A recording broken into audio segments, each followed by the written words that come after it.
Moverse por el mundo de la volatilidad en las opciones a veces es como navegar a ciegas, ¿verdad? Pero ¿y si existiera una especie de brújula? ¿Una herramienta que nos pueda dar un norte? ¿Un camino claro en medio de toda esa incertidumbre? Pues bien, de eso va el análisis de hoy. Vamos a construir esa brújula. Vamos a meternos de lleno en materia con una pregunta que seguro que más de una vez ha surgido. Vemos un número en la pantalla, 40% de volatilidad implícita. Para quien opera con opciones, la reacción inmediata es siempre la misma.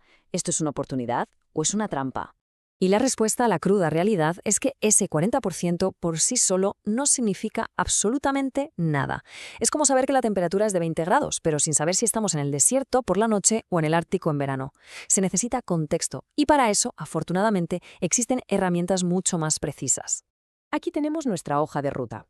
Empezaremos distinguiendo entre la volatilidad que ya ha pasado y la que el mercado espera.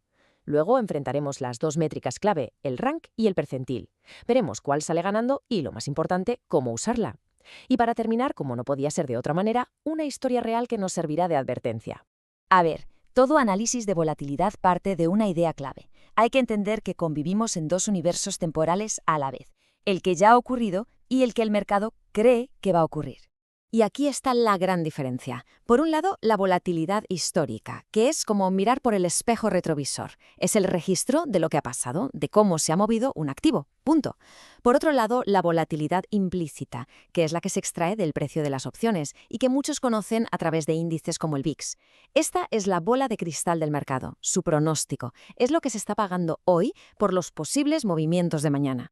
Esta cita lo clava, de verdad. La implícita es el precio que se paga por la incertidumbre. La realizada, que es la histórica, es el resultado final, lo que de verdad acaba pasando. Y aquí está lo interesante. Casi nunca coinciden. Y esa diferencia entre lo que se espera y lo que ocurre se llama prima de riesgo de volatilidad, la WRP. Si nos fijamos en el gráfico, es muy evidente. La línea de la volatilidad implícita casi siempre está por encima de la volatilidad realizada. Y ese hueco es el terreno de juego, la ventaja estratégica de quienes venden opciones. El mercado, por sistema, tiende a ser un poco pesimista, a sobreestimar la volatilidad futura, y paga una prima que un vendedor sistemático puede aspirar a capturar con el tiempo. Vale, ya entendemos qué es la volatilidad implícita. Pero volvemos a la pregunta del principio. ¿Cómo sabemos si es alta o baja? Y aquí es donde entran en juego nuestras dos brújulas, el IB Rank y el IB Percentil. Ambas intentan darnos esa respuesta, pero lo hacen desde ángulos completamente distintos. Empecemos por el IB Rank. Imaginemos que es como el indicador de la gasolina del coche. Va de 0 a 100. 0 significa que la volatilidad está en su punto más bajo del último año, 100 que está en el más alto. Nos dice simplemente en qué punto del rango anual nos encontramos. Es muy visual, muy intuitivo. Ahora, el IB percentil es diferente. Su enfoque está en la frecuencia. No se fija tanto en los extremos, en el máximo y el mínimo, sino que se pregunta, vale, tenemos esta volatilidad hoy. ¿Cuántos días del último año ha estado por debajo de este nivel? O sea, nos dice si lo de hoy es algo normal o si es una auténtica rareza estadística. Aquí lo vemos cara a cara. El IB rank es sencillo, una foto de la posición en el rango. El IB percentil es más estadístico, nos habla de frecuencia. ¿Y cuál es el gran problema del rank? Su principal debilidad es que es muy sensible a los valores atípicos. Imagina que un día hay un evento de pánico y la volatilidad se dispara a un máximo histórico. Ese único día va a anclar el cálculo del rank durante todo el año, haciendo que niveles posteriores parezcan artificialmente bajos. El percentil, en cambio, es mucho más robusto, apenas se inmuta por esos picos anómalos. Así que llega el momento de decidir. Si solo podemos elegir una brújula para navegar estos mares, ¿cuál debería ser? Por su solidez y por el tipo de información que nos da, para quien opera con estrategia, la elección es bastante clara. El veredicto no deja lugar a dudas. Para un análisis que busque ser fiable y consistente, el IF percentil es la herramienta superior. ¿Y por qué gana? Pues, como decíamos, porque no se deja engañar por un día de locura en el mercado. Un IBO percentil del 90% nos está diciendo que la situación actual es estadísticamente muy poco común y, por lo tanto, es mucho más probable que tienda a volver a su media.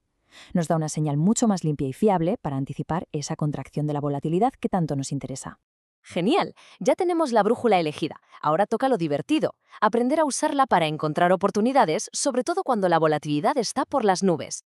El plan de acción es bastante directo, pero muy potente. Primero, filtramos el mercado. Buscamos activos con un IB percentil por encima del 75%.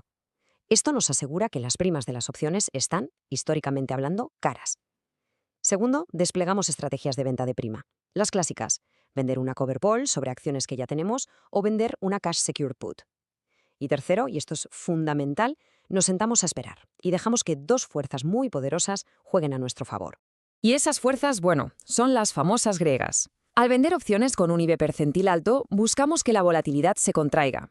La griega que nos ayuda aquí es Vega, que mide precisamente la sensibilidad de la opción a esos cambios de volatilidad. Para un vendedor, que la volatilidad caiga es una bendición. Y por supuesto, está el otro gran aliado, el más constante de todos, Theta, el paso del tiempo que va deteriorando el valor de esa prima cada día que pasa. Esta frase, sacada del famoso foro de Tag Gang, lo resume a la perfección. Al vender una prima inflada, el tiempo y la más que probable reversión de la volatilidad nos dan un margen, un colchón de seguridad. El precio del activo puede incluso moverse un poco en nuestra contra, y aún así, gracias a esa contracción de la prima, la operación puede acabar siendo rentable. Pero ojo, vender volatilidad no es un camino de rosas. La historia está plagada de ejemplos de quienes no respetaron su poder, porque ignorar los matices y los riesgos de la volatilidad puede tener consecuencias catastróficas. Y el caso de James Cordier y su fondo OptionsSellers.com es, sin duda, uno de los más escalofriantes y conocidos. Durante años todo fue de maravilla, generaba rendimientos consistentes para sus clientes vendiendo opciones sobre materias primas, hasta que llegó un día y todo saltó por los aires. Su error fue una combinación fatal de varias cosas. Primero, no entendió bien la dinámica de las materias primas, donde la volatilidad a menudo explota al alza junto con el precio, al revés que la renta variable. Segundo, al vender opciones naked, o sea, sin cobertura, acumuló un riesgo de vega y bomba descomunal. Cuando el precio del gas natural se disparó, sus pérdidas no solo crecieron, sino que se aceleraron de forma exponencial. Fue la tormenta perfecta, con todas las griegas soplando en su contra. Y esta es la lección definitiva. Cuando se venden opciones, la defensa es mucho más importante que el ataque. Una sola operación desastrosa tiene el poder de borrar años y años de ganancias. La gestión del riesgo no es algo que se pueda negociar, es sencillamente la base de todo. Y con esto quiero que nos quedemos. Dominar métricas como el IB percentile no sirve solo para encontrar operaciones que parezcan rentables, sirve sobre todo para entender a qué nivel de riesgo nos estamos exponiendo. Es la línea que separa operar con un plan de simplemente jugar a la lotería. Así que, para terminar, la pregunta final no es si la volatilidad hoy está alta o baja. La verdadera pregunta, la que de verdad importa, es ¿quién tiene el control? ¿Estamos gestionando la volatilidad o es la volatilidad la que nos está gestionando a nosotros? Porque con las herramientas y la perspectiva correcta, esa incertidumbre del mercado, puede dejar de ser una amenaza para convertirse en una auténtica ventaja estratégica.